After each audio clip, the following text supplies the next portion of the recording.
Today on the show, we are going to be talking about our game of the year for 2021. Let's get into the episode right now.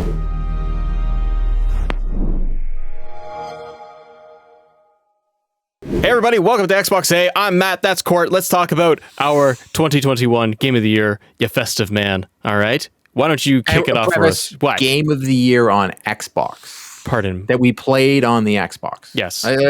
Because there are some great games that are on other consoles. Oh, 100%. I own a PS5. I enjoyed some games on there.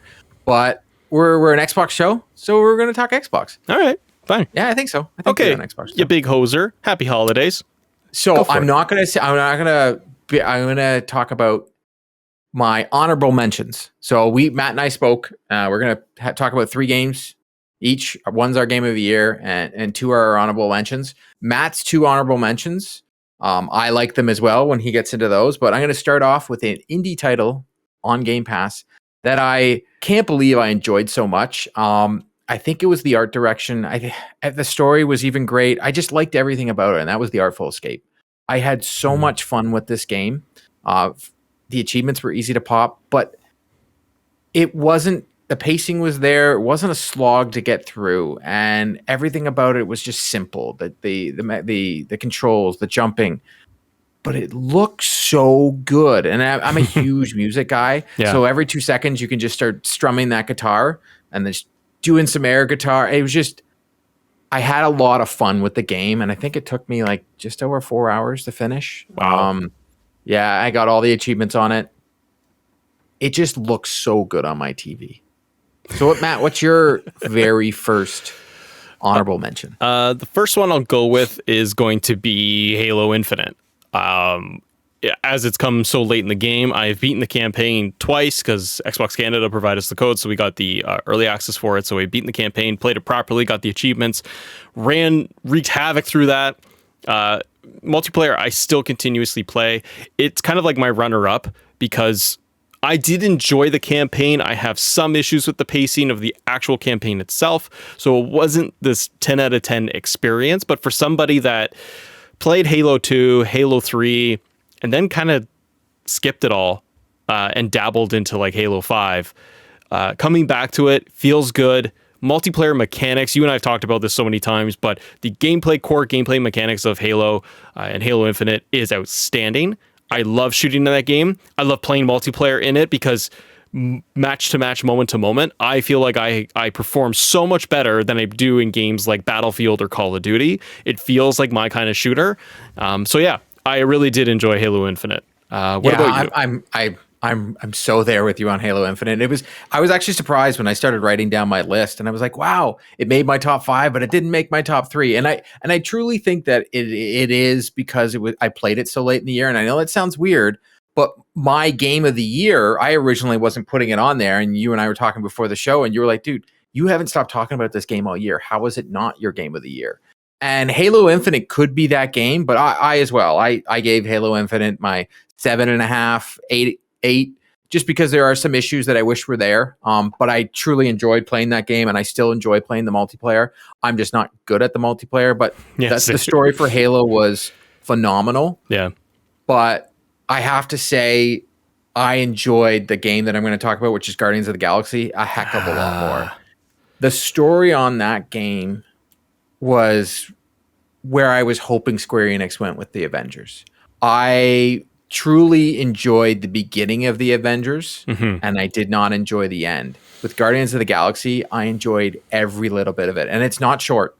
It is. That's what I've heard. I'm playing it over Christmas. On it, though, the pacing on that is phenomenal, and the characters, the voice actors, did such a good job that I like them more and associate them more now with Guardians of the Galaxy than I do the actors from the movies. Wow, I've heard that before. Star-Lord, yeah, was better than, Dang.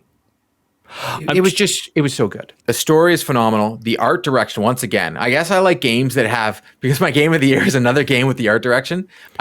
Maybe I'm liking colors, because this game from front to back, the worlds that they designed Square Enix for this is crazy. Just going through and just seeing the scale of everything out there, and you're like, wow, it just looks so good. It's vibrant. The combat system on Guardians is easily adaptable and it is fun. There are upgrade systems. Everything about this game was done well. And the funny part is I had a lot of bugs throughout the game where I had to start and go over And it's and still still had such a good time with this game.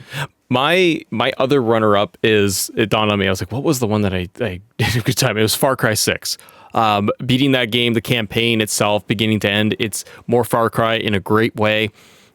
Getting lost in that world, and again, the story beats and the cinematic moments in that, great. I thought that it had, again, some pacing issues when it comes to an open world game like that from Ubisoft, where I wish it was cut out 3 hours, because you and I remember we were going around and like hitting silos and hitting posts. We're like, okay, let's go. Like we've done this. The story was so good. The story was so good, and every time I was taken out of the story, I wish I was back in. But that speaks more to the volumes of how well the acting was. You felt like Danny. I cared about my main character, which in other Far Cry games, I could not care less who I was. They actually brought you in to feel like you were connected. Almost as good as like playing, what was it, Far Cry 3 with Voz? It's right up there. I just really, really enjoyed that game. And again, it's one that they're putting a lot of love, attention, care into down the road with more DLC, more add-on content. So it is a game I will go back and play, but Far Cry 6 was my other honorable mention. Court, the heck is your game of the year for Xbox? Psychonauts 2. Double Fine did such a good job with this game. And it was funny when we were talking. I'm like, oh yeah. And then I'm like, wow, I played so much of this game and was so happy doing so.